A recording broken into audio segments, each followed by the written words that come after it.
السلام عليكم أعزائي المشاهدين والمتابعين الكرام، أهلا وسهلا بحضراتكم في قناتي قناة الفتح ساد. بسم الله الرحمن الرحيم، والصلاة والسلام على حبيبنا محمد وعلى آله الطيبين الطاهرين وصحبه المنتجبين. أحبائي المشاهدين، اليوم راح أشرح لكم على تنزيل قناة انسدت قبل فترة، قبل كم يوم عادت البث من جديد. القناة هي قناة دراما منوعة ومشوقة وحلوة،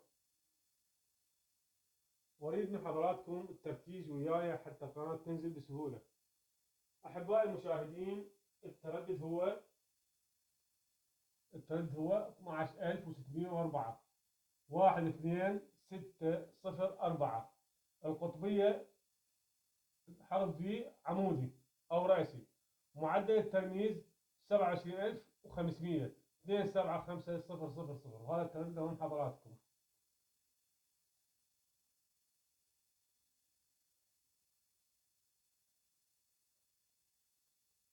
أعزائي المشاهدين، التردد يحوي 8 قنوات.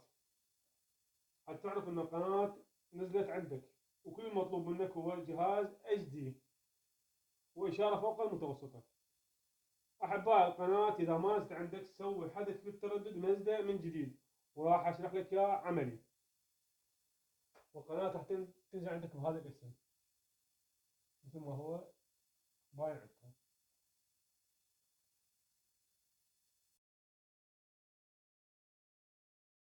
أهلا وسهلا بكم من جديد. هسه رجعنا لكم، راح أشرح لكم التطبيق العملي. أعزائي المشاهدين والمتابعين، أول ما نروح على قائمة الإعدادات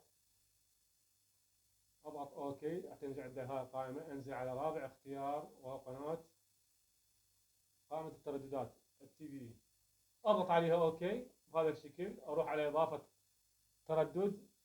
التردد مثل ما قلنا 12604 12604. القطبية عمودي. معدل الترميز 27500 27500.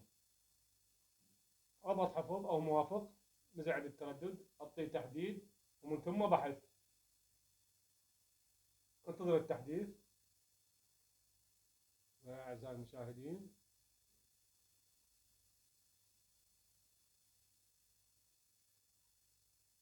انتظر التحديث اعزائي المشاهدين وياكم.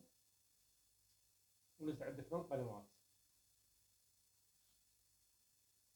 وهسه احبائي وصلنا لنهاية الفيديو. اتمنى لاقى اعجابكم. لا تنسوا الاشتراك بالقناة والاعجاب فضلا وليس امرا لدعم القناة ليصلكم كل ما هو جديد.